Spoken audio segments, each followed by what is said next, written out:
யூனிஸுக்கு தேர்தல் நடத்த விருப்பம் இல்லை. நடக்குமா தேர்தல்? நடக்கும் தான் நான் நினைக்கிறேன். அப்படி நடக்காமல் போனால் யூனிஸ் அப்புறப்படுத்தப்படுவார். அது எப்படி வேணாலும் இருக்கலாம். இவங்களோட கண்ணோட்டமும் இவங்களோட எண்ணமும் வந்து சிலிகுரியை கட் பண்ணிடணும், பெரிய பங்களாதேஷ் ஒரு கனவு உலகத்திலே வாழ்ந்துட்டு இருக்காங்க, எப்படி பாகிஸ்தான் வாழ்றாங்களோ அப்படி. ஸோ அடுத்து ஒரு கிளர்ச்சி ஒன்று, ஒழுங்கா இவங்க தேர்தலை நடக்காம இன்னும் அமளி துமளியிலே ஈடுபட்டாங்கன்னா சிட்டகாங்கோ காட்ச் பசாரோ பத்தி எறிகிறதுக்கான வாய்ப்புகள்.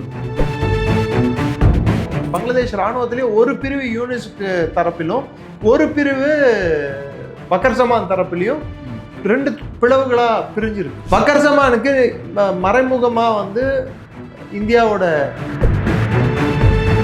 ஒரு 4 நாள் முன்னாடி நேஷனல் தெர்மல் பவர் கார்பரேஷன் NTPCயோட வேலையாட்களை வந்து தாக்க அவங்க எடுத்த முயற்சி, இந்திய தூதரகத்தின் மீது அவங்க தாக்கணும்னு சொல்லிட்டு அவங்க எடுத்த முயற்சி, இதெல்லாம் இந்தியாவை வந்து கோவப்படுத்திருக்கு இல்லை.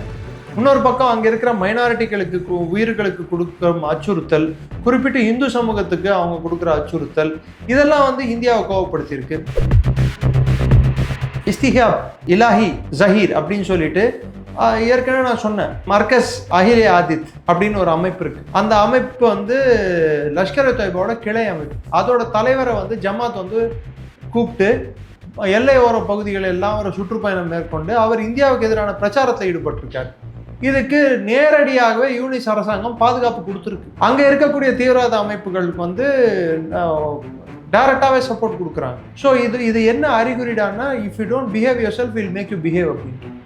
அதாவது ஒழுங்கா நீ நடந்துக்கலன்னா உன்னை எப்படி நடந்துக்க வைக்கணும்னு எனக்கு தெரியும் அப்படின்னு சொல்ற விதத்துல நம்ம சில விஷயங்களை நம்ம பண்ண.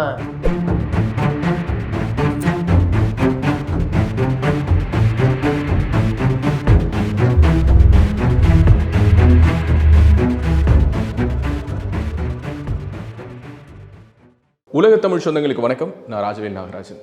பேசு தமிழா பேசு வலையொலியுடைய வளர்ச்சிக்கு நீங்களும் உறுதுணையாக இருக்கணும்னு நினச்சிங்கன்னா இந்த வீடியோடைய டிஸ்கிரிப்ஷனில் இருக்கக்கூடிய ரேசர் பே லிங்கை கிளிக் பண்ணுங்கள். அந்த லிங்க்கில் போயிட்டு உங்களுக்கு விருப்பமான தொகையை பேசு தமிழா பேசுவனுடைய வளர்ச்சிக்கு உங்களுடைய பங்களிப்பாக நீங்கள் கொடுக்கலாம். நன்றி, வணக்கம். பேசு தமிழா பேசு நேயர்களுக்கு வணக்கம். இன்று நம்முடன் இணைந்திருக்கும் சிறப்பு விருந்தினர் டிஃபென்ஸ் அனலிஸ்ட் டாக்டர் திரு நிரஞ்சன் அவர்கள். வணக்கம் சார். வணக்கம். ஜெயின் சார். ஸோ இந்த மாதம் 12ஆம் தேதி வந்து பங்களாதேஷோடைய தேர்தல் வந்து நடக்க இருக்கிறதா நம்ம கடந்த காணொலியில் கூட பேசியிருந்தோம். ஸோ அது இப்போ என்ன சுச்சுவேஷனில் இருக்குது? ஏன்னா நிறைய கிளர்ச்சிகள் இங்கே வெடிச்சிருக்கிறதாலாம் பேசப்படுது. ஸோ நான் கூட பார்த்தேன், நிறைய இடங்களில் கிளர்ச்சி வெடிக்குது, போராட்டங்கள் நிறையா நடக்குது அப்படின்னு. ஸோ உங்களுடைய பார்வை என்னவா இருக்குது? நடக்குமா தேர்தல் ஃபர்ஸ்ட்டு? அது ஒரு பெரிய கேலி கூத்தாக நடந்துகிட்டு இருக்கு. யூனிஸுக்கு தேர்தல் நடத்த விருப்பம் இல்லை. ஜமாத்தே இஸ்லாமி தேர்தலில் வந்து தேர்தலில் பங்கேற்க விருப்பம் இருக்குது. ஆனால் தேர்தல் நடந்தால் தோற்றுருவாங்கன்ற பயத்தினால தேர்தல் வேணான்னு சொல்றாங்க. வித்தியாசமான அணுகுமுறையா இருக்கு. அவாமி லீகும் வந்து தேர்தலை தள்ளி வச்சா நல்லா இருக்குமேன்னு சொல்லி யோசிக்கிறாங்க. ஆனா கட்சியே வந்து தடை செய்யப்பட்டுள்ளது. நேஷனல் சிட்டிசன்ஸ் பார்ட்டி, அதாவது யூனிஸோட கைப்பாவையான கட்சி, அவங்களும் வந்து தேர்தல் இல்லாம இருந்தா நல்லா இருக்குமேன்னு சொல்லி யோசிக்கிறாங்க. தேர்தல் நடக்கணும்னு யோசிக்கிற ரெண்டே இது யாரான்னா, ஒன்னு BNP பங்களாதேஷ் நேஷனல் பார்ட்டியும், இன்னொன்னு ராணுவம் நினைக்குது தேர்தல். ஏன்னா யூனிஸ் அப்பதானே பேக் பண்ணி அனுப்ப முடியும். ஏன்னா யூனிஸ்க்கும் ராணுவத்துக்கும் உரசல் நடந்துட்டு இருக்கு. ஆர்மிக்கும் அப்ப அங்க இருக்கக்கூடிய இன்டீரியம் லீடருக்குமே ஒத்து வரல. ஓகே, அப்ப எதன் மூலியமா தான் சர்வே? அதுக்கு நான் உதாரணம் சொல்றேன். பேர் என்ன பார்த்து படிக்கிறேன், எல்லாமே ரஹ்மான் முடியறதுனால பாக்குற வாசகர் நம்ம வியூவர்ஸும் குழம்பிடுவாங்க, நானும் குழம்பிடுவேன். இதுக்கு முன்னாடி மிசனூர் ரஹ்மான் ஷமீம் அப்படின்றவர் தான் லெப்டினன்ட் ஜெனரல் ஷமீம். இவர் தான் வந்து CGS சீஃப் ஆஃப் ஆர்மி ஸ்டாஃப்க்கு அடுத்தபடியான, ராணுவ தளபதிக்கு அடுத்தபடியான முக்கியமான பொறுப்பு வந்து CGS ரேங்க். இந்த CGS ரேங்க்ல இந்த ஷமீம் இருந்தார். இந்த ஷமீம் ஏற்கனவே வக்கர் ஜமானை வந்து பதவியிலேருந்து தூக்கி எறியறதுக்கு பல முயற்சிகள் எடுத்தார். அதில் ஒன்று கூட நம்ம வீடியோ கூட பண்ணோம், யாரெல்லாம் வக்கர் ஜமானை வந்து ஹெல்ப் பண்ணாங்க. இந்தியன் கவர்மெண்ட் RNDW தக்க நேரத்தில் உளவு கொடுத்ததுனால அவர் உயிர் தப்பினாருன்னு சொல்லிட்டு கூட நம்ம ஒரு வீடியோ பண்ணோம் பல மாதங்களுக்கு முன்னாடி. இப்போ அவர் ரிட்டையர்மெண்ட்டை நெருங்கினதுனால ஜனவரி 17ஆம் தேதி அவரை லீவ் எடுத்துட்டு போக சொல்லிட்டாங்க. ஸோ அவருக்கு பதிலாக யாரை ரிப்ளேஸ்மெண்ட்டாக எடுத்துட்டு வரணும், அதாவது அந்த இடத்துக்கு யாரை எடுத்துட்டு வரணும்னு சொல்லி 2 பேர்கள் பரிந்துரை செய்யப்பட்டுள்ளது. ஒரு பேர் வந்து யூனிஸும் கலீலுர் ரஹ்மான்னு சொல்லிட்டு அவங்களோட தேசிய பாதுகாப்பு ஆலோசகர் மூலமா வந்திருக்கிற பேர். அந்த பேர் என்னன்னு அப்படின்னு பார்த்தீங்கன்னா, 24th இன்ஃபேண்ட்ரி டிவிஷனை சேர்ந்த மேஜர் ஜெனரல் மீர் முஷ்ஃபகீர் ரஹ்மான். இது யூனிஸோட சாய்ஸ். அதே வந்து ஜமானோட சாய்ஸ் யாருன்னா ஆர்ட்லரி டைரக்டர், அதாவது அவங்களோட பீரங்கி படையோட ஹெட்டாக இருக்கக்கூடிய லெஃப்டினன்ட் ஜெனரல் மொய்னூர் ரஹ்மான். ஆனால் இங்கே பிரச்சனை எங்கே வருதுன்னா, இந்த 24 டிவிஷன் இன்ஃபேண்ட்ரியோட GOC major general Mir Mushfiqur Rahman எடுத்துகிட்டு வரணும்னா மீர் முஷ்ஃபக்கீர் ரஹ்மானை லெஃப்டினன்ட் ஜெனரல் ரேங்க்கு உயர்த்தணும். ஆல்ரெடி ஒரு லெஃப்டினன்ட் ஜெனரல் ரேங்க் ஆஃபீஸர் இருக்கும்போது, அதாவது மொய்னூர் ரஹ்மான் இருக்கும்போது ஒரு ஜூனியர் ஆஃபீஸரை சீனியர் ஆக்கி ஏன் இந்த போஸ்ட்டுக்கு எடுத்துகிட்டு வரணும்னு சொல்லிட்டு வக்கர் சமான் கேட்டுட்டு இருக்காரு. இது ஒரு பக்கம் இருக்க, இது நடுவில் இன்னொரு பிரச்சனை வெடிச்சிருக்கு. மேஜர் ஜெனரல் ஜுபைர் சலாஹின் அப்படின்னு சொல்லிட்டு ஒரு ஆஃபீஸரை லெபனானுக்கு பங்களாதேஷோட தூதராக அப்பாயின்ட் பண்ணியிருக்காங்க. இதை வக்கர் ஜமான் வெளிப்படையாகவே எதிர்த்துள்ளார். அவரை பொறுத்த வரைக்கும் இது மாதிரி அப்பாயின்மெண்ட்ஸை தவிர்க்கிறோன்னு நினைக்கிறாரு. லெஃப்டினன்ட் ஜெனரல் ஜமானும் principal staff officer armoured division lieutenant general Kamrul Hasan, lieutenant general Hasan அவருக்கும் இந்த உரசல்கள் இருந்துகிட்டே இருக்கு. பங்களாதேஷ் இராணுவத்திலே ஒரு பிரிவு யூனிஸ்க்கு தரப்பிலும் ஒரு பிரிவு வக்கர் ஜமான் தரப்பிலையும் 2 பிளவுகளாக பிரிஞ்சிருக்கு. ஸோ யார் பிளவோட கை ஓங்குது என்பது தான் இப்போ பிரச்சனையாக இருக்குது. வக்கர் ஜமானுக்கு மறைமுகமாக இந்தியாவோட ஹெல்ப்பும் இருக்குது. ஓகே, வக்கர் ஜமான் இராணுவத்தை அரசியல் மயப்படுத்தக்கூடாதுன்னு சொல்லி நினைக்கிறாரு. டெமோக்ராட்டிக் இன்ஸ்டிடியூஷன் எடுத்துக்கிட்டோம். ஏன்னா யூனிஸ் வந்த பிற்பாடு பொருளாதார ரீதியில் பங்களாதேஷ் மிகப்பெரிய பின்னடைவை சந்திச்சிருக்கு. இந்த இடத்துல நான் இன்னொரு விஷயத்த உங்களுக்கு நான் சொல்ல விரும்புகிறேன். பக்கத்து அண்டை நாடுகளுக்கு நம்ம கொடுக்குற பட்ஜெட், அதாவது பட்ஜெட்டில் கொடுக்குற எய்டுன்னா உதவிக்கரம் நீட்டுறது இந்த வருஷத்துக்கு எய்ட் பட்ஜெட்ல, ஃபாரின் எய்ட் பட்ஜெட்ல அதில் பாதியாக கட் பண்ணியிருக்காங்க. 22,000 கோடி பட்ஜெட்ல பங்களாதேஷ்க்கு வெறும் 60 கோடி தான் என்னவோ கொடுக்க போறாங்க. போன வருஷம் 120 கோடி கொடுக்கும். இப்போ அதில் பாதியா இருக்கு, அப்படியே பாதி. அதே நீங்க பூட்டான் பாத்தீங்கன்னா என்ன காரணம், என்ன ரீசன்னால அது? ஏன்னா இந்தியாவுக்கு எதிரான ஒரு போக்கு. ஒரு 4 நாள் முன்னாடி நேஷனல் தெர்மல் பவர் கார்பரேஷன் NTPCயோட வேலையாட்களை தாக்க அவங்க எடுத்த முயற்சி, இந்திய தூதரகத்தின் மீது அவங்க தாக்கணும்னு சொல்லிட்டு அவங்க எடுத்த முயற்சி, இதெல்லாம் இந்தியாவை கோவப்படுத்தி இருக்குல்ல. இன்னொரு பக்கம் அங்க இருக்கிற மைனாரிட்டிகளுக்கு உயிர்களுக்கு கொடுக்குற அச்சுறுத்தல், குறிப்பிட்டு இந்து சமூகத்துக்கு அவங்க கொடுக்குற அச்சுறுத்தல், இதெல்லாம் இந்தியாவை கோவப்படுத்தி இருக்கு. மூணாவது இஸ்திஹாப் இலாஹி ஜஹீர் அப்படின்னு சொல்லிட்டு ஏற்கனவே நான் சொன்னேன், மர்கஸ் அஹிலே ஆதித் அப்படின்னு ஒரு அமைப்பு இருக்கு. அந்த அமைப்பு லஷ்கர் தொய்பாவோட கிளை அமைப்பு. அதோட தலைவரை ஜமாத் கூப்பிட்டு எல்லையோர பகுதிகள் எல்லாம் ஒரு சுற்றுப்பயணம் மேற்கொண்டு அவர் இந்தியாவுக்கு எதிரான பிரச்சாரத்தில் ஈடுபட்டிருக்கார். இதுக்கு நேரடியாகவே யூனிஸ் அரசாங்கம் பாதுகாப்பு கொடுத்துருக்கு. இது இந்தியாவை கோவப்படுத்தும் செயல் தானே.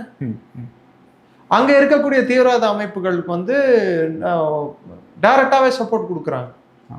உதாரணத்துக்கு ஹுஜிபிடி அர்கத்துல் ஜிஹாத் இஸ்லாமிக்கும் அர்கத்துல் ஜிஹாத் இஸ்லாமி பாகிஸ்தான் அமைப்புக்கும் 2க்கும் அதோட கிளை அமைப்பா இங்க செயல்பட்டு இருக்கு. ஸோ லஷ்கர் தொய்பாவோட தலைவர் இங்க வர வேண்டிய தேவை என்ன இருக்கு? ஓகே, இந்த நிகழ்வுல பார்த்தோம் அப்படின்னா யூனிஸை இன்டீரியம் லீடரா இங்க கிட்டத்தட்ட நியமிச்சது அமெரிக்கா, US தான். ஸோ யூஎஸ்ஐ இதை எப்படி பார்க்கும் அப்படிங்கிற ஒரு விஷயம் இருக்குது. ஏன்னா இங்கே தேர்தல் நடக்கணும் அப்படின்னு நீங்கள் கடந்த காலத்தில் சொல்லியிருந்தீங்க, US விரும்புது அப்படிங்கிற ஒரு விஷயமே. ஸோ ஆனால் இங்கே யூனிஸ் நடத்த அவர் ஒரு தடையாக இருக்கிறாரு அப்படிங்கிறவும் ஒரு விஷயம் போயிட்டுருக்கு. ஸோ இதை எப்படி US பார்க்கும் அப்படின்ட்டு எப்படி பார்க்கும்னா, வக்கர் ஜமானோட கை ஓங்குதா இல்லை யூனிஸோட கை ஓங்குதா ஏப்ரல் 12 வாக்கில் நம்மளுக்கு தெரிஞ்சிடும். நடக்குமா தேர்தல்? நடக்கும்னு தான் நான் நினைக்கிறேன். அப்படி நடக்காமல் போனால் யூனிஸ் அப்புறப்படுத்தப்படுவார். அது எப்படி வேணாலும் இருக்கலாம். ஸோ அப்புறப்படுத்தப்படுவார். ஏன்னா டெய்லி ரேலி மீட்டிங்ஸ்லேயே ஜமாத்தோட ரேலி மீட்டிங்கில் முட்டை, அழுகி போன தக்காளி, அழுகி போன முட்டையை எரிஞ்சிட்டு உட்காந்துருக்காங்க. பிஎன்பி மீட்டிங்கில் ஜமாத் எரிஞ்சிட்டு உட்காந்துருக்காங்க. ஓகே, திருச்சண்டை, கொலாடி சண்டை மாதிரி சண்டை போட்டுட்டு இருக்காங்க. ரேலிங்களே நடக்க முடியல. டெய்லி பேஸில் பந்து நடந்துட்டு இருக்கு. கரண்ட் சப்ளை இல்லை. அதானி வேற பவர் கட் பண்ணிட்டு இருக்காங்க. ஓகே, பங்களாதேஷில். ரெண்டாவது EU கூட நம்ம போட்ட அக்ரிமெண்ட் படி பங்களாதேஷ்க்கு வர வேண்டிய LDC லீஸ்ட் டெவலப்டு கண்ட்ரின்னு சொல்லிட்டு ஒரு ஸ்டேட்டஸை வச்சுட்டு $30 பில்லியன் அளவுக்கான டெக்ஸ்டைல் இண்டஸ்ட்ரி அவங்க நாட்டில் ரன் ஆகிட்டு இருந்தது. அந்த மொத்த டெக்ஸ்டைல் இண்டஸ்ட்ரியோட லாபம் இந்தியா அடையக்கூடும். ஓகே, அதை அடையிறது இல்லாமல் இன்னொரு முக்கியமான விஷயம் என்னடான்னா, ஆல்ரெடி இந்த EU டீல் சைன் பண்ண அப்புறம் 150 மில்லு மூடிட்டு போயிட்டாங்க. Textile mills and industries, okay, readymade garments பண்ணுற ஃபேக்ட்ரிஸ் மூடிட்டாங்க பங்களாதேஷில். ஸோ பங்களாதேஷோட பொருளாதார நிலைமை கவலைக்கிடமாக இருக்கிறது. ஓகே, ஸோ கடன் வாங்கினா கூட பிழைக்க முடியாது. இந்த சூழல்ல இந்தியாவுக்கு சாதகமா யாரெல்லாம் இருக்காங்களோ, உதாரணத்துக்கு மங்கோலியாவுக்கு நம்ம காசு கொடுத்துருக்கோம். எனக்கு தெரிஞ்சு $250 மில்லியன் என்னவோ கொடுத்துருக்கோம். ஓகே. பூட்டானுக்கு காசு கொடுத்துருக்கோம். 2200 கோடி ரூபாய் அளவுக்கான பணம் கொடுத்துருக்கோம். மால்டீவ்ஸ்க்கும் ஸ்ரீலங்காவுக்கும் ஈக்குவல் தொகை கொடுத்துருக்கோம் நினைக்கிறேன். எய்டில் கிட்டத்தட்ட 500 கோடி ரூபாய் என்னவோ நம்ம கொடுத்துருக்கோம். இது மாதிரி எல்லா நாடுகளும் அதுக்கான பாகிஸ்தானுக்கு கொடுத்தீங்களான்னு கேட்டுறாதீங்க. ஸோ அண்டை நாடுகள் நிறைய நாடுகளுக்கு கொடுத்துருக்கோம், ஆப்பிரிக்கா கொடுத்துருக்கோம், எல்லா நாடுகளுக்கும் கொடுத்துட்டு வரோம். பங்களாதேஷுக்கு மாத்திரம் குறிப்பிட்டு வேணுமெட்டே குறைச்சிருக்கோம், நேபாளுக்கும் கொடுத்துருக்கோம். ஸோ இது என்ன அறிகுறிடான்னா, if you don't behave yourself will make you behave அப்படின்ட்டு. அதாவது ஒழுங்கா நீ நடந்துக்கலன்னா உன்னை எப்படி நடந்துக்க வைக்கணும்னு எனக்கு தெரியும் அப்படின்னு சொல்ற விதத்துல நம்ம சில விஷயங்களை நம்ம பண்ண சில நடவடிக்கைகளை நம்ம எடுத்துட்டு இருக்கோம். சில நடவடிக்கைகள் வெளிப்படையாக நம்ம எடுத்துக்கொண்டு இருக்கிறோம். சில நடவடிக்கைகள் வந்து அது வெளிப்படையாக தெரியாவிட்டாலும் அதோட மெதுவா கசியும் போதோ இல்லை அது கடைசியாக ஃபைனாலிட்டி வரும்போதோ அது எண்டு வரும்போதோ ஓஹோ இதுக்கு தான் பண்ணாங்களான்னு சொல்லி புரிய வரும். ஒரு பக்கம் பார்டர் ஃபென்சிங்கை பற்றி சுப்ரீம் கோர்ட்டில் கேஸ் போய் இப்போ மிச்சம் இருக்கிற முர்ஷிதாபாத் பார்டர் எல்லை பகுதி ஃபுல்லாக ஃபென்ஸ் பண்ணுறதுக்கு பர்மிஷன் கிட்ட வாங்கிட்டோம். அது ஒரு பக்கம் இருக்க, இன்னொரு பக்கம் வந்து பங்களாதேஷ்லேருந்து வரக்கூடிய அத்துமீறல்களுக்கு இனிமேல் சிஏஏ வந்து எக்ஸ்டென்ஷன் கொடுத்தோம். அதாவது சிஏஏ எக்ஸ்டென்ஷன் யாருக்கு கொடுத்தோம்னா, பங்களாதேஷில் அங்கே அத்துமீறி மைனாரிட்டி சமூகத்தை குறிப்பிட்டு ஹிந்து சமூகத்தை கொள்றவங்களுக்கு வந்து ஒரு எக்ஸ்டென்ஷன் கொடுத்துருக்கோம். ஸோ இதெல்லாம் நிறைய விஷயங்கள் இந்திய அரசாங்கம் பண்ணிட்டு இருக்கு. இன்னொரு பக்கம் பங்களாதேஷை வந்து எல்லா தரப்பிலையும் அவங்களுக்கு போறக்கூடிய சப்ளைஸை வந்து நிறுத்திடல, கம்மியாக்கிட்டு வரும். இன்ஃபேக்ட் தண்ணி கூட அவங்களுக்கு தட்டுப்பாடு ஏற்பட்டு ஒரு நெருக்கடியான சூழல் ஏற்பட்டு இருக்கு. கிட்டத்தட்ட டெஃபினட்டா நெருக்கடி ஏற்படுத்தும். அவங்கள பொறுத்த வரைக்கும் யூனிஸ் சொல்றது என்னடான்னா, ஒரு சர்வதேச குற்றவாளியே இந்தியா வச்சுட்டு இருக்குன்னு சொல்லிட்டு, நாம சொல்றது என்னடான்னா குற்றவாளியின் தீர்மானிக்கும் இடத்தில் யூனிஸ் இல்லை என்று. ஸோ தேர்தல் எப்படி போகுதுன்னு சொல்லி நம்ம கவனிச்சாதான் நம்மளுக்கு தெரியும். இந்த பிராந்தியத்துல பார்த்தோம்னா இந்தியா மாதிரியான ஒரு நாடை ஏன் பகச்சிக்க விரும்புறாங்க பங்களாதேஷ்? ஏன்னா இருக்கிறதுலே பக்கத்துல அண்டை நாடு நமக்கு, அவங்களுக்கு நம்ம தான். ஸோ ஏன் இந்தியா மாதிரி நாடை பகச்சிக்கணும்? இதுல வந்து 2 மைய புள்ளிகள் இருக்கு. ஒன்று, யூனிஸ் யாருக்காக இந்த வேலையை செய்கிறார். 2வது, யூனிஸுக்கு வேலை செய்பவர்கள் யார். யூனிஸ் யாருக்காக வேலை செய்கிறாருன்னா அமெரிக்கன் டீப் ஸ்டேட்டுக்கு. ஸோ நான் ஏற்கனவே உங்களுக்கு சொன்னேன் வெஸ்டர்ன் ஃபல்க்ரம் ஈஸ்டர்ன் ஃபல்க்ரம்னு சொல்லிட்டு, அதை ஆக்டிவாக வச்சுக்கிட்டா இந்தியாவை கண்டெய்ன்மெண்ட் பண்ண முடியும், இந்தியாவோட பொருளாதாரத்தை இக்கட்டாக்க முடியும், அந்த வளர்ச்சியை வந்து கொஞ்சம் தடுக்க முடியும். உதாரணத்துக்கு நார்த் ஈஸ்ட் வளர்ச்சியை வந்து மேம்படுத்தணும்னா பங்களாதேஷ் வழியாக சவுத் ஈஸ்ட் ஏஷியா வரைக்கும் நம்ம ரீச் பண்ண முடியும்ட்டு கல்டான் ப்ராஜெக்ட்னு ஒரு ப்ராஜெக்ட் எடுத்தோம். அந்த ப்ராஜெக்டை வந்து இன்னைக்கு உலப்பில் போட்டிருக்காரு யூனிஸ். அதனால் பங்களாதேஷுக்கும் வளர்ச்சி வரும், அதை பற்றி அவர் கவலை இல்லை. அவர் யார்கிட்டேருந்து காசு, இந்தியா ஆதாயம் அடையக்கூடாது, அதனால யார்கிட்டேருந்து அவர் காசு வாங்கினாரோ அவங்களுக்கு விசுவாசமாக நடந்துக்கிறாரு. இது இல்லாமல் பாகிஸ்தானின் கைக்கூலிகளாக செயல்படும் ஷஃபிகுர் ரஹ்மானின் ஜமாத்தே இஸ்லாமி, ஹிஸ்புத் தஹ்ரீர், நசிமுல் கனியின் ஹிஸ்புத் தஹ்ரீர், இது போன்ற நிறைய அமைப்புகள் இருக்கு. அது இல்லாமல் இஸ்லாமிக் சாத்திர ஷபீர், இது மாதிரி நிறைய அமைப்புகள் இருக்கு. இந்த அமைப்புகள் எல்லாம் அடிப்படைவாத அமைப்புகள், ஒரு காலத்தில் பாகிஸ்தானை சப்போர்ட் பண்ண அமைப்புகள். இவங்களோட கண்ணோட்டமும் இவங்களோட எண்ணமும் வந்து சிலிகுரியை கட் பண்ணிடணும், பெரிய பங்களாதேஷ் ஒரு கனவு உலகத்திலேயே வாழ்ந்துட்டு இருக்காங்க, எப்படி பாகிஸ்தான் வாழ்றாங்களோ அப்படி. ஸோ அடுத்து ஒரு கிளர்ச்சி ஒன்று, ஒழுங்கா இவங்க தேர்தலை நடக்காம இன்னும் அமளி துமளிலேயே ஈடுபட்டாங்கடான்னா சிட்டகாங்கோ காட்ச் பசாரோ பற்றி எறிகிறதுக்கான வாய்ப்புகள் உண்டு. ஓகே சார், இது ஒரு புறம் இருந்தாலும் பார்த்தோம் அப்படின்னா, ஸோ இந்தியாவில் எதிர்க்கட்சி தலைவர் இருக்கக்கூடிய ராகுல் காந்தி அவர்கள், ஸோ அவர் வந்து நிறைய விஷயங்களை பார்லிமெண்ட்டில் கேள்வி எழுப்பியிருக்காரு. குறிப்பாக பார்த்தோம்னா இந்தியாவுடைய அந்த பாதுகாப்பை வந்து ரொம்பவே கேள்வி எழுப்பியிருக்கிறத பார்க்க முடியுது. சைனா வந்து நம்மளுடைய இடங்களை வந்து நிறைய இடங்களை ஆக்கிரமிச்சு வச்சிருக்கதா அவர் வந்து ஒரு குற்றச்சாட்டு வைக்கிறாரு. ஸோ குற்றச்சாட்டு தான், அவர் ஏதோ சேட்டலைட் புகைப்படங்கள்லாம் காட்டுறாரு. எங்கேருந்து வந்தது அந்த புகைப்படங்கள்? எனிதிங் தட் இஸ் நாட் சப்ஸ்டான்ஷியேட்டட், அதை வந்து அவர் ஊர்ஜிதப்படுத்த முடியாத வரைக்கும், அதுக்கான முகாந்திரம் இல்லாத வரைக்கும் அதை வந்து குற்றச்சாட்டா இருக்குமே தவிர்த்து அதை வந்து குற்றமா பார்க்க முடியாது. ராகுல் காந்தி எத்தனையோ குற்றச்சாட்டு வச்சிருக்காரு. ரஃபேல் வந்து ஸ்கேம்னு சொன்னாரு. அவர் சொல்ற விஷயங்கள் பல விஷயங்கள் வந்து உண்மைக்கு மாறாக இருக்கிறது என்று எல்லாருக்கும் தெரியும். அவர் சைனா வந்து உள்கட்டமைப்புகளை அந்த எல்லை புறம் இருக்கக்கூடிய இவங்க பீரியட்ல 630 ஸ்கொயர் கிலோமீட்டர் டெரிட்டரியை வந்து சலாமி ஸ்லைசிங்ல யார் சார் விட்டு கொடுக்க சொன்னா? ஈஸ்டர்ன் லடாக்ல எல்லைப்புறத்துல ரோடு டெவலப்மெண்ட் பண்ண சொன்னா, ரோட் டெவலப் பண்ணா சைனா வந்து அதை பிடிச்சிக்கும்னு சொல்லிட்டு எந்த டிஃபென்ஸ் மினிஸ்டர் சார் அறிவிச்சாரு? ராஜ்நாத் சிங்கா. யார் சார்? நம்ம பக்கத்து ஸ்டேட்காரர் தான், ஏகே ஆண்டனி. ஸோ போர் உபகரணங்களும் போர் ஆயுதங்களும் வாங்குறதுக்கு பணம் என்ன செடியில காய்க்கு தாண்டி எந்த பிரதமர் சார் பேசுனது? இவ்வளவு குற்றச்சாட்டுகள் இருந்தும் எதற்காக வந்து ஒரு இந்தியாவுடைய அந்த பாதுகாப்பை தொடர்ச்சியா கேள்வி எழுப்பிட்டு இருக்காரு அப்படிங்கிற ஒரு விஷயம் தான். அவருக்கு பேசுறதுக்கு நிறைய விஷயங்கள் இருக்கு. உதாரணத்துக்கு ஐஎன்எஸ் விக்ரமாதித்யா வந்து வயசாயிட்டு இருக்கு, அந்த கப்பலை பத்தி பேசி அடுத்த கப்பல் என்ன இந்தியா வந்து லான்ச் பண்ண போகுது, அதுக்கு எவ்வளவு ஒதுக்கீடு பண்ணியிருக்கீங்கன்னு சொல்லி கேட்கலாம். இல்ல அவர் ஆக்கப்பூர்வமா சைனாவோட சைபர் வார்ஃபேரை கவுண்டர் பண்றதுக்கு நம்ம என்ன மாதிரியான முயற்சிகள் எடுக்க போறோம்னு சொல்லி கேட்கலாம். இல்ல வாட்ஸ்அப் வந்து இந்தியால சர்வர் வைக்காம இன்னும் அமெரிக்கால சர்வர் வச்சிருக்கேன், சுப்ரீம் கோர்ட் இந்த மாதிரி அப்சர்வேஷன் பண்ணிருக்கு, அரசாங்கம் என்ன முயற்சி எடுத்திருக்குன்னு சொல்லி கேட்கலாம். அதுவும் இன்ஃபர்மேஷன் வார்ஃபேர்ல அது பார்ட் ஆஃப் த இதுதான் அது. ஸோ இதை பத்தி எல்லாம் அவர் கேட்காம இவங்க வந்து இவங்களோட ஆக்டிவிட்டி ஃபுல்லாவே நாட்டுக்கு எதிரான செயல்களில் ஈடுபடுறது தான் இவங்க பேசிக் நேச்சரு. ஓகே. ஸோ இவங்க சொல்றதெல்லாம் உண்மைன்னு எப்படி எடுத்துக்க முடியும்?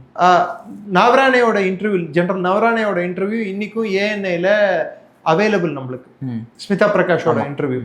ஸோ யாருக்கு டவுட் வந்தாலும் அதை போய் கிளாரிஃபிகேஷன் பார்த்தாங்கன்னா அவர் என்ன சொல்ல வந்தாருன்றது எல்லாருக்கும் புரிஞ்சிடும். ஓகே. இதுக்கு மேல நான் இந்த விஷயத்துல வந்து சொல்றதுக்கு ஒன்றும் இல்லை. ராகுல் காந்தி பேசுறதுக்கு ஆக்கப்பூர்வமாக நிறைய விஷயங்கள் இருந்தாலும் அவர் அதை பத்தி ஒழுங்கா எடுத்து பேசுறாரா என்பதுதான் இன்றைய கேள்வி. நடந்து முடிஞ்ச பட்ஜெட் தாக்கல், ஸோ டிஃபென்ஸ் ரீதியாக துறை ரீதியாக என்னென்னலாம் தாக்கல் பண்ணியிருக்காங்க, ஸோ நீங்கள் இதில் எக்ஸ்பர்ட்டு, ஸோ உங்களுடைய பார்வையில் இது எப்படி இருக்குது, கடந்த பட்ஜெட்டுக்கும் இதற்கும் கொஞ்சம் ஒப்பிட்டு சொல்ல முடியும்? போன வருடத்துக்குலேருந்து இந்த வருடத்துக்கு எடுத்து பார்த்தீங்கன்னா கிட்டத்தட்ட $12 பில்லியன் அதிகமாக ஒதுக்கீடு இருந்திருக்கு கடந்த இதுக்கும் இப்போ. ஆமாம், போன வாட்டி $74 பில்லியன், இந்த வாட்டி $86 பில்லியன், அதாவது 7.85 லட்சம் கோடி. ஓகே, அதிகமாக இருக்குது. இல்லை, மொத்த பட்ஜெட்டோட மதிப்பு இதில் கிட்டத்தட்ட 18% வந்து உயர்ச்சி போன வருஷத்துக்கு இந்த வருஷத்துக்கு. இது இல்லாமல் இந்த பட்ஜெட்டில் இன்னொரு முக்கியமான நம்ம பார்க்கக்கூடிய விஷயம் என்னன்னு எடுத்து பார்த்தீங்கன்னா, இந்த கேபிட்டல் அக்விசிஷன், புது போர் கருவிகள், போர் விமானங்கள், போர் கப்பல்கள் இதெல்லாம் வாங்கிறதுக்கு $23 பில்லியன் ஒதுக்கீடு செய்யப்பட்டுள்ளது. ஓகே. சைபர் வார்ஃபேருக்கு வந்து தனியாக ஒதுக்கீடு பண்ணியிருக்காங்க. இது இல்லாமல் ஸ்பேஸ் வார்ஃபேர் இதுக்கு எல்லாத்துக்கும் ஒதுக்கீடு கொடுக்கப்பட்டுள்ளது. உள்நாட்டு தயாரிப்புகளுக்கு ஊக்கம் அளிக்கும் வகையில் ஒதுக்கீடு பண்ணியிருக்காங்க. டிஃபென்ஸ் எக்ஸ்போர்ட்ஸுக்கு வந்து இந்தியாவிலேருந்து போகக்கூடிய டிஃபென்ஸ் எக்ஸ்போர்ட்ஸை இன்னும் ஊக்கப்படுத்துவதற்கு இதில் இண்டிஜீனியஸ் ப்ரொடக்ஷனுக்கு இம்பார்ட்டன்ஸ் கொடுத்துருக்காங்க. ஆப்ரேஷன் சிந்தூருக்கு அப்புறம் உள்நாட்டு கட்டமைப்பை இன்னும் மேம்படுத்துவதற்கு, உற்பத்தியை மேம்படுத்துவதற்கு இதில் பெரிய ஒதுக்கீடு கொடுக்கப்பட்டுள்ளது. இது இல்லாமல் பார்த்தீங்கன்னா ஆர்மியை வந்து நம்பரை வச்சு பெரிய ஆர்மின்னு சொல்ல முடியாது. ஸ்ட்ரென்த்து, கேப்பபிலிட்டி, அதாவது அவங்களோட பலம், அவங்க வச்சிருக்கிற ஆயுத பலம், அவங்களுக்கு கொடுத்துருக்கிற பாதுகாப்பு பலம், இதை வச்சு தான் ஒரு ஆர்மி வந்து எவ்வளோ நல்ல ஆர்மின்னு சொல்ல முடியும். அந்த அடிப்படையில் எடுத்து பார்த்தா இப்போ கொடுத்துருக்கிற ஆர்மிக்கு வந்து நிஜமாவே ஸ்ட்ராங்கர் அண்ட் ஸ்ட்ரென்தன்டு ஃபோர்ஸாக மாற்றுறதுக்கான முன்னேற்பாடுகள் இந்த அரசாங்கம் எடுத்திருக்கு. இதனால இப்போ புதுசாக வாங்கக்கூடிய ரஃபேல் பிளேன்கள் ஆகட்டும், இல்லை ஜெர்மனி கூட சைன் பண்ணியிருக்க சப்மரைன் கான்ட்ராக்ட் ஆகட்டும், இல்லை நெக்ஸ்ட் கட்ட போகிற விமானம் தாங்கிய கப்பல் ஆகட்டும், இதுக்கு எல்லாத்துக்கும் வந்து இந்த தொகையானது மிக முக்கியமாக இருக்கும். ப்ளஸ் இன்னொன்று, இந்தியாவோட கடற்படைக்கு வந்து இந்த பட்ஜெட்ல வந்து ஒதுக்கீடு வந்து பெரிய அளவில் நடந்திருக்கு. அது எதை காட்டுதுன்னு பார்த்தீங்கன்னா, ப்ளூ வாட்டர் நேவியா இந்தியா மாறக்கூட தன்மை இருக்கிற ஒரு விஷயத்த வந்து அரசாங்கம் முழுமையாக புரிஞ்சிட்டு இருக்கிறத நம்ம பார்க்க முடியுது. நான் பார்க்குற வரைக்கும் இந்த டிஃபென்ஸ் பட்ஜெட்டில் இண்டிஜினைசேஷன், உள்நாட்டு உற்பத்தியை பெருக்குவது, ரெண்டாவது நவீன போர் கருவிகளை வாங்குவது. இதற்கு முன்னாடி வரைக்கும் நம்ம வாங்கிட்டு இருந்தோம், அதுக்கப்புறம் லைசன்ஸ்ல ப்ரொடியூஸ் பண்ணிட்டு இருந்தோம். இப்போ அப்படி இல்லை. நீ சில ஸ்பேர் பார்ட்ஸை நீ பண்ணு, ஒரு 60% நீ பண்ணா 40% நான் மேனுஃபேக்சர் பண்றேன், ரெண்டு பேரும் சேர்ந்து ஜாயிண்ட் வெஞ்சரா டெவலப் பண்றது. ஸோ இப்போ அந்த ஒரு இலக்கை நோக்கி இந்தியா வந்து பயணிக்க ஆரம்பிச்சிருக்கு. பிரைவேட் பப்ளிக் பார்ட்னர்ஷிப்ல ரிசர்ச்சுக்கு அதிகம் பணம் வந்து ஒதுக்கீடு கொடுக்க ஆரம்பிச்சிருக்காங்க. ஸோ இதெல்லாம் வந்து இந்த பட்ஜெட்ல வந்து ஒரு பெரிய ஒரு டெவலப்மெண்ட்டாக நம்ம பார்த்தாகணும் டிஃபென்ஸ் பட்ஜெட். ஓகே, இதில் நீங்கள் சொன்னது வந்து பார்த்தோம்னா ஒட்டுமொத்தமாக கிட்டத்தட்ட 7 லட்சம் கோடி கிட்ட சொல்லியிருந்தீங்கன்னு நினைக்கிறேன். ஸோ இதில் 7.85 லட்சம் கோடி. ஓகே, இதில் இன்னும் டீட்டெயிலாக சொல்லணும் அப்படின்னா வேற என்னென்னலாம், வேற எந்த இதுக்கெல்லாம் தனித்தனியாக ஒதுக்கியிருக்காங்க அப்படிங்கிற மாதிரி சொல்ல முடியும்? நான் சொன்ன சைபர் வார்ஃபேருக்கு தனியாக ஒதுக்கியிருக்காங்க. ஏன்னா சைனாவோட சைபர் வார்ஃபேர் டெக்னிக்ஸும் எல்லாமே வந்து அட்வான்ஸ்டாக இருக்கிறதுனால அதை வந்து காம்பேட் பண்ணுறதுக்கு நம்மளுக்கு அந்த வார்ஃபேர் இதுக்கு நம்மள மேம்படுத்திக்கிறதுக்கு அந்த கட்டமைப்பை ஏற்படுத்துறதுக்கு பணம் செலவழிக்கணும். புது engine advance medium combat aircraft, okay, அதுக்கான புது இன்ஜின் டெவலப்மெண்ட்டுக்கு ஃபண்ட்ஸ் தேவை, அதுக்கு பணம் ஒதுக்கணும். ரஃபேல் பிளேன்கள் வந்து கிட்டத்தட்ட 200 பிளேன், இப்போ 114 ஆர்டர் கொடுத்துருக்கோம், ஆல்ரெடி 36 இருக்கு, பிளஸ் நேவி வெர்ஷன் வேற வேணும். எல்லாம் சேர்த்து ஒரு 200 பிளேன்கள் உற்பத்தி பண்றதுக்கு, சேர்ந்து ஜாயிண்ட் வெஞ்சர்ல உற்பத்தி பண்றதுக்கான சான்சஸ் இருக்கு. அதுக்கு பணம் ஒதுக்கி இருக்கும். 6 கப்பல்கள் ஜெர்மனி கூட கட்டுறதா, இங்கேயே கட்டுறதா, சப்மரைன், அதுக்கான கான்ட்ராக்ட் சைன் பண்ணியிருக்கோம். அதை தவிர்த்து நம்மளோட மற்ற வெப்பன் சிஸ்டம்ஸ் பர்ச்சேஸ் பண்றதுக்கு உள்நாட்டிலேயே ATGS, அட்வான்ஸ்டோடு ஆர்ட்லரி கன்ஸ், டாடா அது அதிகப்படி வாங்குறதுக்கு, ஜரோவர் லைட் வெயிட் டேங்க்ஸை வந்து லார்ஜ் ஸ்கேல்ல மேனுஃபேக்சர் பண்றதுக்கு, இது எல்லாத்துக்கும் வந்து டிஃபென்ஸ் பட்ஜெட்ல வந்து ஸ்பெண்டிங் அதிகப்படுத்தியிருக்கோம். அதாவது கேபிட்டல் அக்விசிஷன் அப்படின்வாங்க. இது வரைக்கும் டிஃபென்ஸ் பட்ஜெட் என்பது வந்து சம்பளம், ஓகே, பென்ஷன், இருக்கிறத பராமரிக்கிறது. புதுசா வாங்குற பொருட்களுக்கு வந்து லீஸ்ட் இம்பார்ட்டன்ஸ் தான். இப்போ சம்பளம், பென்ஷன் வந்து 3 பங்கு போச்சுன்னா 1 பங்கு வந்து கேபிட்டல் அக்விசிஷன், ஓகே, வாங்கும் தன்மை. 23,000 கிட்டத்தட்ட $23 பில்லியன் வந்து கேபிட்டல் அக்விசிஷன் போகுது. ஸோ இது ஒரு பெரிய ஒரு இது. இன்ஃபேக்ட் இது இந்தியாவோட வரலாற்றிலேயே மிகப்பெரிய டிஃபென்ஸ் பட்ஜெட்னு சொல்லி பார்க்கப்படுது. பணம் செடியில காய்க்குமான்ற காலம் போய் ஆமா பணம் இருக்கு வாங்குறோம் அப்படின்ற காலம் வந்திருக்கு. நன்றி. ஜெயந்த். பேசு தமிழா பேசு சேனலுக்கு ஆதரவு தந்து கொண்டிருக்கக்கூடிய பார்வையாளர்களுக்கு வணக்கம். அரசியல் ஆன்மீகம்னு மட்டும் இல்லாம இப்போ ஹெல்த்லயும் நம்ம வந்தாச்சு. ஹெல்த் சம்பந்தமான பிரச்சனைகளுக்கும், ஹெல்த் டிப்ஸுக்கும், ஹெல்த் கேருக்கும், இல்ல ஹெல்த் பத்தி ஏதாவது தெரிஞ்சுக்கணும் அப்படின்னு நினைச்சீங்கன்னா ஹெல்த் குரு சேனல் கண்டிப்பா உங்களுக்கு யூஸ்ஃபுல்லா இருக்கும். பேசு தமிழா பேசு சேனலுக்கு கொடுக்கக்கூடிய இதே சப்போர்ட்டை ஹெல்த் குரு யூடியூப் சேனலுக்கும் கொடுத்து அந்த சேனலை சப்ஸ்கிரைப் பண்ணி உங்க நண்பர்களுக்கு ஷேர் பண்ணும்படி கேட்டுக்கிறோம். நம்ம ஹெல்த் குரு சேனலோட லிங்கை டிஸ்கிரிப்ஷன்ல தரோம், மறக்காம செக் பண்ணி பாருங்க.